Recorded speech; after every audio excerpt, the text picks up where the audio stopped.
Welcome back. I can't remember where we're I was thinking Well, about the vindication thing. yeah. And I mean obviously I didn't want to, I now worry about things I say, but if people need to be vindicated, I certainly needed to be vindicated. And I think for me that vindication came in 2003 with everything that happened there. And we could talk about that another time, but I Hmm. think that for me was I felt I needed that to leave because also the other thing you talked about is when you left. So I left twice. I left in 1995 for 9 months, and then I left 2003. When I left in 2003, it was like it was I had no doubts about the issues the ICOC had and the problems but when I left in 95, I still believed that the church was the one true church. And so I was terrified. I remember I did my PADI license, the underwater thing. Yes, yes. I did that in Canada when I'd left the church because I was on holiday out there, and I remember being terrified I was going to drown under because I'm going to go straight to hell. So that fear of and I meet people who are either Christians or not Christians, and I tell them, well, this is true. If you want to be a true Christian, go to this church because even though I can't live up to it, this is where true Christianity is. So even when I left the church, I was evangelizing for the church, and it wasn't really till 2003 that from my point of view, the scales fell off my eyes and I saw it for what it was. But yeah, sorry, James, over to you. Oh, I like that. And like many of us and Mm. myself, scales didn't fall from my eyes so clearly and quickly, and I had to be touched twice. Jesus had to come up and say, "Okay, can you see?" And I go, "No, I see a little bit better, but all I see is fig. I don't see it all clearly. Here, let's try this. You might need a double That, approach." that's like the story about when the tree, they look like trees, yeah? Yeah, people look like trees. Yeah, yeah, yeah. So this curse is important to talk about. Curse is a strong word, but I think so many people felt cursed when they left. And this is important. And by the way, I'm glad I'm thinking of this now. We're not intended to be doing any kind of we don't look, we're not looking for cures. We're not looking for healings. I mean, we're hopes that this will help everybody in a healing way. But listen, there's nothing wrong with getting professional help. And the kind of things we went through, I would tell a soldier who came back from a battlefield that was having bad dreams and nightmares every night, every time, go get some help. There's no shame in it. It can help. You can find out. And I want to say the same. Be careful who you get to try to help you through therapy because not everybody's going to be right. And maybe, just maybe, you don't want to start out with going to a therapist that attends the very church where you were abused. Just a little hint right there. Because, if those therapists were really honest, shut up or you'll get us both fired. Just keep that in mind. I want to say one last thing on the curse. I don't know if the curse has been lifted or if it's in the process of being lifted, but something's going on with it. The very fact we're having these conversations and so many others having similar conversations about this, I think the curse is being lifted. And I want to say this to leaders, current leaders. If you think you need to quieten someone because they disagree with you, marking them for disfellowshipment does just the opposite. Oh, there was a time that it worked like a charm. Everybody would stay away from them, never listen, never talk. Not now.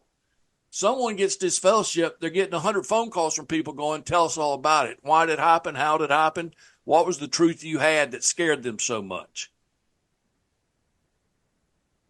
Leaders, your disfellowshipment power has been removed. That's what's happening. We saw behind the curtain. Enough people have peeled behind the curtain, Wizard of Oz, and we saw what we thought was this incredible, glowing, fire breathing source of all truth. We see the little mayor back there pulling levers and acting all tough to scare everybody. Well, you know what we've seen behind the curtain? and the fiery smoke is not scary anymore. You know what most people are telling leaders today? Don't tell me who I can talk to. Don't tell me who I can talk to. I can decide for myself. Leadership is barely functional now. It really is. In fact, I want to tell you how dysfunctional it is. Every time I talk about making some apologies and pulling together some repentance, only thing I hear from the current leaders are, we can't do that anymore. There is no leadership. There is no central basis. You see, we've all become autonomous churches now, so we cannot even respond that way. Oh, really?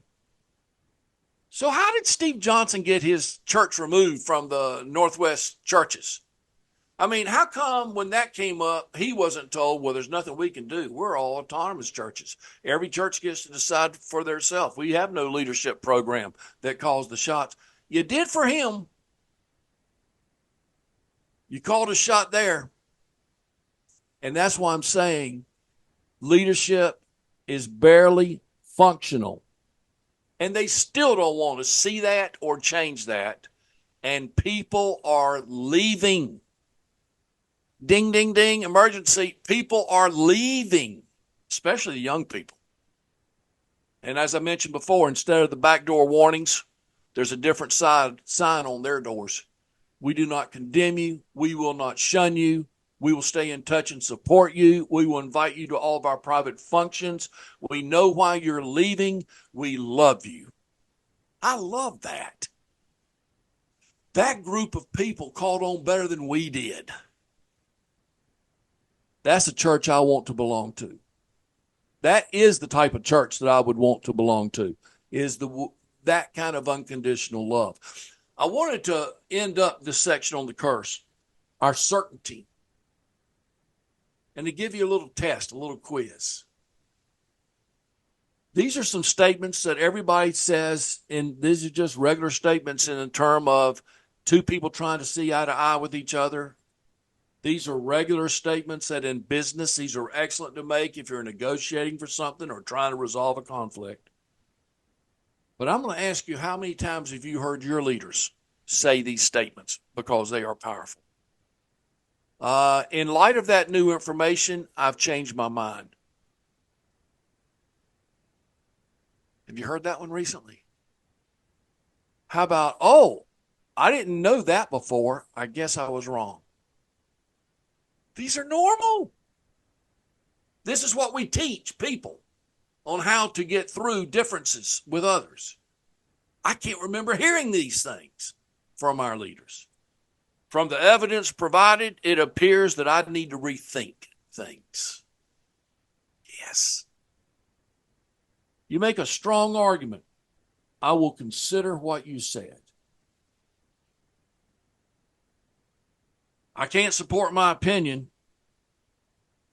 I actually don't know why I think that. I never thought of it that way. Thank you. Now I will. So here's the little quiz. How often do you hear your leaders making those statements? Because if you're not, the curse is still real. And even more than your leaders, how about you personally? In your conversations, can you get to that place? Because you will connect with people's hearts when you make these comments, if you're being real. The curse. Thoughts, questions? So I think what comes to, thanks, James. And I think, to be totally upfront, I have no problem with people leaving the ICOC. Clearly, is like my goal is I have to be, my goal is never to, is not, is it, for me, the ICOC is done. It's based on a false premise. And but I absolutely believe in the relationships. So, you know, I understand people wanting to keep their relationships, and I would encourage everybody.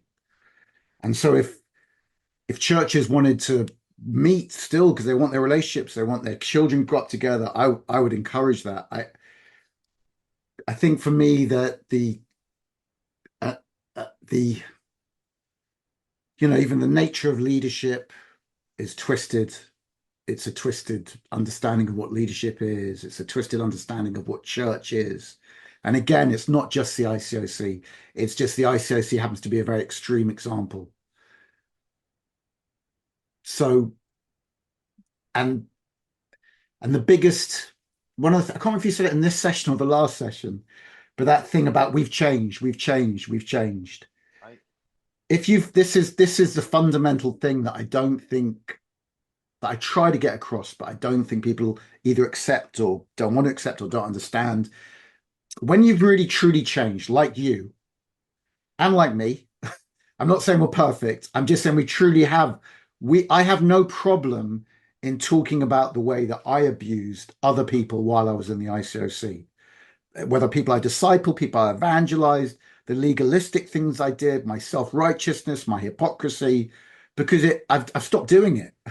And I realized, oh, I shouldn't have done that, and I was wrong, and I had the wrong mindset, and maybe there was fear in there, or maybe there was other motives, or so when you own that, it talking about the past is not a problem. It's like you wouldn't go, oh, we don't want to talk about, we've moved on. You go, oh no, let's talk about it. Do you know what we used to do? We used to tell people who they could date. We used to tell people where they could live. We used to like make people do, we used to say we were the only true church. How stupid were we? It becomes part of your story in exactly the same way that when you become a Christian and you used to be a drug addict or you used to sleep around or you used to be a prostitute or you used to be an entrepreneur that was only interested in money or whatever it was, you'd say, this is what, when you do your now I'm a Christian, but I tell you what I used to do. I used to sleep around. I used to take drugs. I used to do this. I used to do that because it's part of your story. But the fact that the ICOC doesn't talk openly about their past, it's the fact that they never want to talk about their past, like, oh, we've moved on, we've moved on. Shut up, or you'll get us both fired. The fact that they don't want to talk about it, to me, it's like an obvious sign they haven't dealt with it. It's like you can't make it more obvious.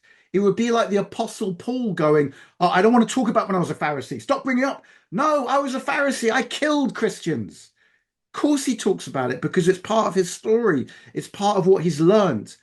And so until that is, like if the ICOC, if that was front and center on their websites, on their sermons, hey, we used to be the church that told people where they could live, and we used to be the church that thought it was the only true church, then of course, then for me, it would be like a completely different situation. It'd be like, I would have deep respect for that. I would go, wow, that's amazing. And I also believe that they inevitably, when you do that, you inevitably learn what love is and what love isn't. Because the minute you do that, you look at your past and you go, oh, what were we? Why were we doing that? We were frightened. Uh, some of us enjoyed the power. Some of us enjoyed the status. Some of us just were terrified of God. Some of us just wanted to get to whatever we look at our own motives, but it wasn't love. There was love here and here and here, but so that is what is deeply required, is that openness. Anyway, that's my little sermon. Sorry, James. Well, sometimes I love the fact that we don't have all this pre-rehearsed because it leads us into the next topic of discussion, which is the original sin, which is let's talk about the things that we've never been open about. Let's talk about the things that we work very hard to keep others from even talking about or discovering, because I think it is absolutely critical to what has happened to this church. By the way, when you say you think it's run its course, does that mean the church as you know it in the ICOC is not salvageable as it stands today? I mean, James, for me, it's even simple. Christianity isn't salvageable. So so like, for me, Christianity isn't salvageable, and the ICOC is one of the more extreme forms of legalistic Pharisaical Christianity. I say Pharisaical in the sense in the New Testament because I recognize that sometimes we there's an anti-Jewish agenda that can creep into that, and Judaism has its own theology, but certainly as the New Testament portrays it, there is like a quite we took it to the extreme. And yeah, it's not salvageable. The whole doctrine was wrong. Like the whole theology, the doctrine, the practice, it's all wrong. imagine the New Testament going, then saying, can we save Pharisaism? Can we save the Sadducees and the teachers? We want some of it's like, no, that like Jesus is saying something completely new. And I would say that love is the equivalent of that for Christianity now. It's like love is the new Jesus. That's how I see it. Is like love is saying, guys, all that stuff, heaven and hell, sin and not sin, baptism, praying Jesus and Jesus is Lord, Jehovah, you know, what the church can do, it's all gone. It's about love. This is the third testament. This is the reality. This is what we've been waiting for. And it's our love. Only like Jesus can't do it for us. I'm sure God is going to help the spirit, what I call classic God, the spirit of love is going to help. So that's how I feel about the whole of Christianity, James. And the ICOC is a particularly extreme part of that. And it's It's almost like, interesting. I'm so much more focused just on that sliver of the ICOC and the ICC, but uh, and you're viewing it from a very different perspective, which is nice in the standpoint of you're not saying of all the churches we could have no. done if we'd have just chosen something besides this, we'd have been in a better place. So I appreciate your perspective on that. And just to say, on Facebook, I've made friends with a lot of ex-evangelicals. Um, I've been on ex-Jehovah Witness websites. The commonality with ex-fundamentalists generally, evangelicals, and I'm sure the same would happen if it was of other religions that were fundamentalist. Uh, the control, the fear, the manipulation. I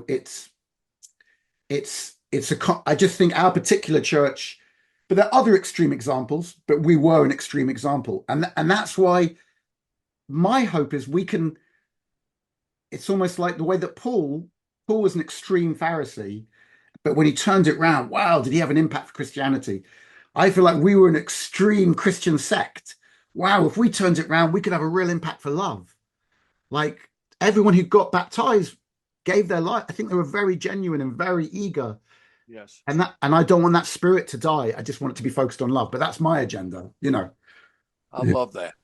Well, let's get into this topic. It's not an easy one to Wait, discuss. wait, wait, James, how much time have we got?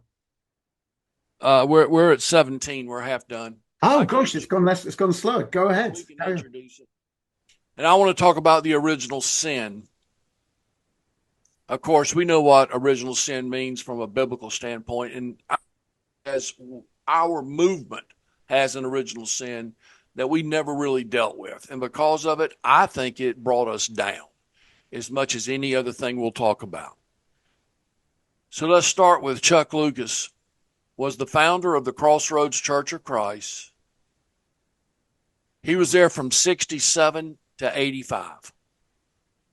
1967 to 1985. He baptized many, many students. He and that church enjoyed phenomenal growth for a number of years. And a lot of the young men that he met and that they baptized, he trained them for the ministry. Unfortunately, he also sexually molested too many of those young men, and it was kept a secret. I'm not going to name the victims of abuse. I think that's wrong. I don't think there's a good reason to do that. And the fact that those sins were hidden only further hurt those victims and the movement. You know, I'm trying to be a lot more understanding and reasonable. And when I hear about, say in politics, hear about a woman that comes forward that says, yeah, I was molested by that guy that's running for this office. He sexually molested me. He attacked me.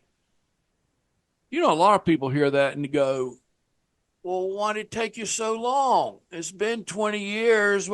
Or even worse, what were you wearing, if you don't mind me asking, that night? And why would you not want to share this with someone? I think that's wrong to ever say that to someone who's been sexually abused. And one of the reasons I was sexually molested when I was 7, 8, 9, 10, and 11 years old, and didn't even come forward with that until decades later. My wife had not even known about it. I didn't even know about it. A lot of the stuff was tucked away in my brain that when my father died, it was all revealed. And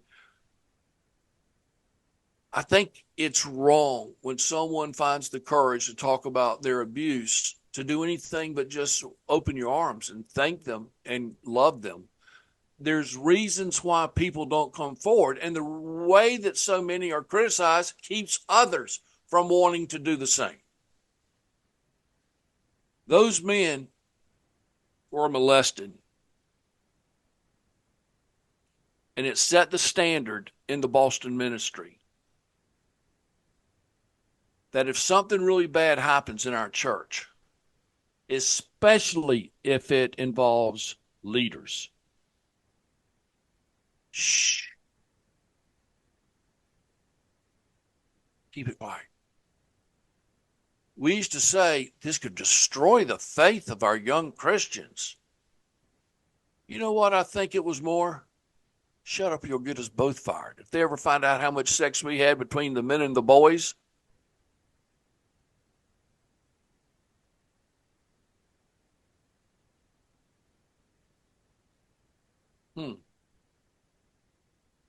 let's keep it quiet. And now we have lawsuits against our churches because of that very practice. Shh, I know you tell me it happened.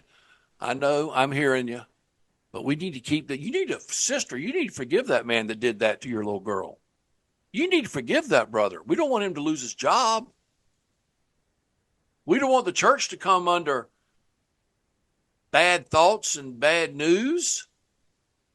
So we just keep it quiet.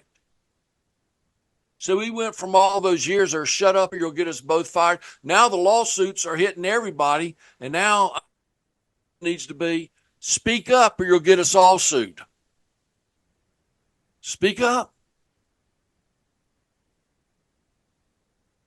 I was once visiting a city in the South in USA for a weekend conference. I was at the time an evangelist in London.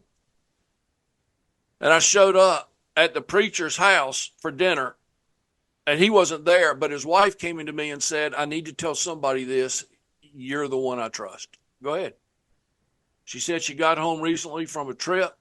She yelled for her husband, didn't hear his voice, went down to the basement where they had a hot tub, and there she caught her husband having sex with one of his young male interns. She ran upstairs, ran to the very couch where she was sitting telling me about this and was crying. The young man came up the stairs to talk to her, not her husband, not the evangelist. The young man said, I just wanted to explain it's not what it looked like. We're just two men trying to show our love for one another. That evangelist was one of Chuck's boys. And he was told, he later told me, he was told the same thing by Chuck when Chuck started having sex with him. This is not wrong. This is just a way for a man to express love to another man. And that wasn't just the one guy, by the way. There were lots of young men that were affected, that were abused, that were then sent out to preach, to have their own young interns that would revere them and want to do everything they could to be close. And the gift goes on. Confession, number 3. He came home and we sat there and talked about everything. And he got baptized that night. He asked me to baptize him. The preacher, the evangelist. I didn't know how to handle it all, but I did call one of his elders to come to his house where we went over everything, the discussion. I thought I was doing the right thing by just meeting with the elders. The truth is I did not expose that evangelist. And I wish I had. And I could have. I think in my mind, the thought that I'd shared this with one of his elders was my way of saying I can wash my hands now. But it never did get really dealt with. We also mentioned that right at the beginning of London, before we even started, but months before, I was asked to go and speak at a Rocky Mountain seminar in the Estes Park, Colorado, one of the nicest places ever for a seminar. And I spoke that night, and so did Chuck Lucas. And I went back to my room and changed afterwards. And I got a call from someone I didn't know who said, "Hey, we're here in a suite with Chuck Lucas, and he wants you to come down here now. He wants to talk to you." I said, "Okay, what's the suite? No, well, what's the room number?" They gave it to me. I walked down there, and when I opened the door, it was interesting. There was a big suite, and there was a big reception area where there must have been at least 10 or 15 people, brothers only, young college students. Just, I think they were having snacks, maybe some pizza or something. But I didn't see Chuck, and they said, "He's in the bedroom. Doors were shut. Here, I know he wants to talk to you." They opened up the door, and I walked in. There was Chuck laying on his bed, on his stomach, nude, nothing, not a stitch of clothes on. And there were two young men giving him a massage, a full body massage. And so they're working on him, two guys, and I'm sitting there in so much shock from what I'm looking at.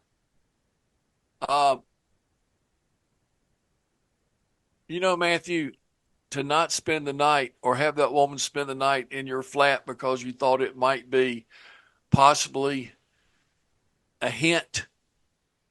I don't think it applied to your situation, but I do think it applied here. This was more than a hint of sexual morality. This was a screaming comment to me. And he even said, "Can you sit down on the bed here beside me?" And I said, "That's okay. I'm really tired. I got to go." And I turned around and left. Now I went right to my room and I called up Kip.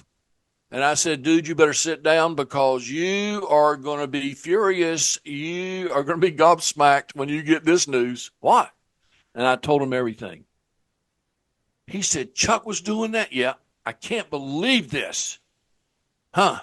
James, don't worry about it. Don't tell anybody about this. I will take care of this immediately." I cannot believe it. Let me tell you what I can't believe today. I've since found out that Kip knew all about him. Kip knew all about him. I don't want to say more than that. Kip knew the truth, and not from rumor. And yet the whole time he told me he was so shocked and he never thought anything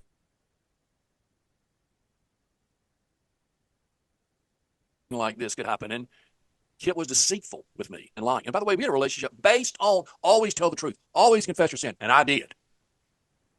But Kip never did share with me about what he knew about all this.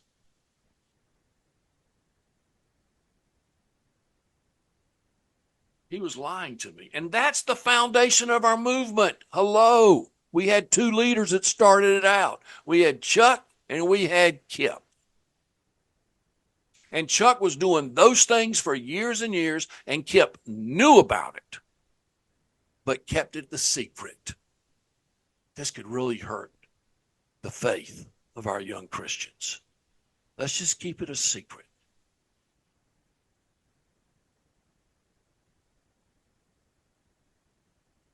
You know what?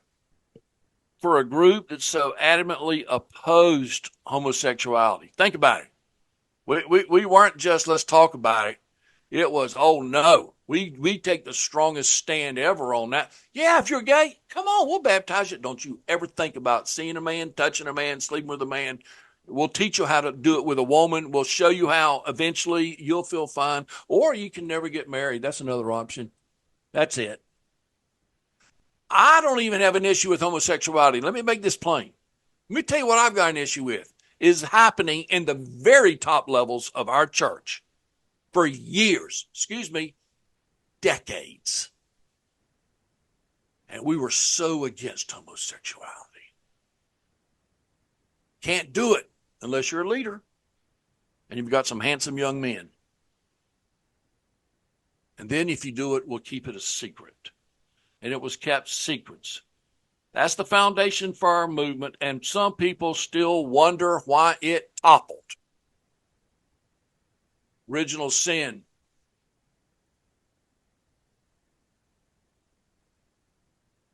You know what? When I'm talking about other people's sin, I want to be sure to include mine. So let me go ahead and go with confession number 4 from an ungodly cult leader.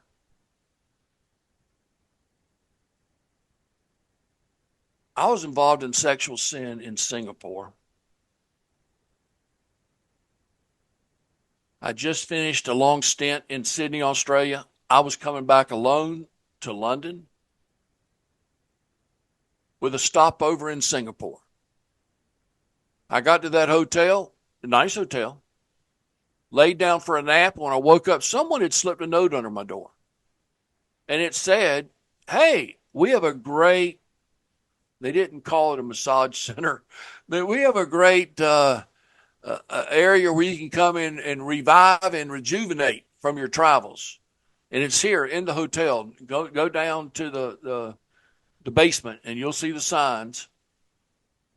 And I thought, you know what? I would love a good massage. I'm worn out. I've been on the road. And I went down there, and I really did believe this was a legitimate massage place. But I found out pretty quickly it wasn't. And it was one of the situations where it was a massage, but at the end of it, they would encourage you to spend a little extra money to feel a little bit better. And I did. I paid the extra money. And that's sometimes called in the world happy ending. But it really wasn't that happy. Because when I finished, I felt just horrible. And I remember going for a walk and praying that night in Singapore on the streets and crying. And I came back to that hotel and the next day went down there again for round 2. That's the only time something like that happened in my life, and I felt horrible. We got back, I flew back into London, and 2 nights later, I was in Doug Arthur's living room telling him, I got to confess some stuff to you tonight. This is new. This is something I've never shared. This just happened. And I did.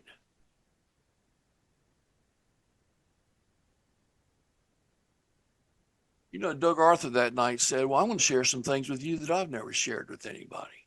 And he did. I won't share that today. That's sacred for me. He confessed that to me, to God. But I did that. When I went back to Boston after leaving London, I was there, I'm guessing, for 6 months. I'm not even that sure. It's a bit of a blur. But at the end, it worked out that I was going to leave the ministry. And I was told that night it was going to be announced I was leaving the ministry. It was my last night as a preacher, full time. And they were going to announce it in the zone where I went, which was the main zone of the people who had been around the longest in the Boston church.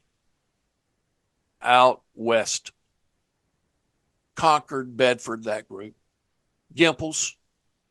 All the people that had been in forever. I'll never forget that night because Rob Gimple, who I loved, Rob Gimple said, I'm going to make the announcements tonight about you leaving. Golly. Overtime. Okay, well, let's set it up just for something to arouse a little bit more. What's the time? What's the time, James? 34. Let's cut it and then we'll just do another one. I'm going to go ahead and cut it and say when we come back for the next segment, I'm going to share exactly what I shared to that group of Christians that night and what a difference that's made to my life. Thank you.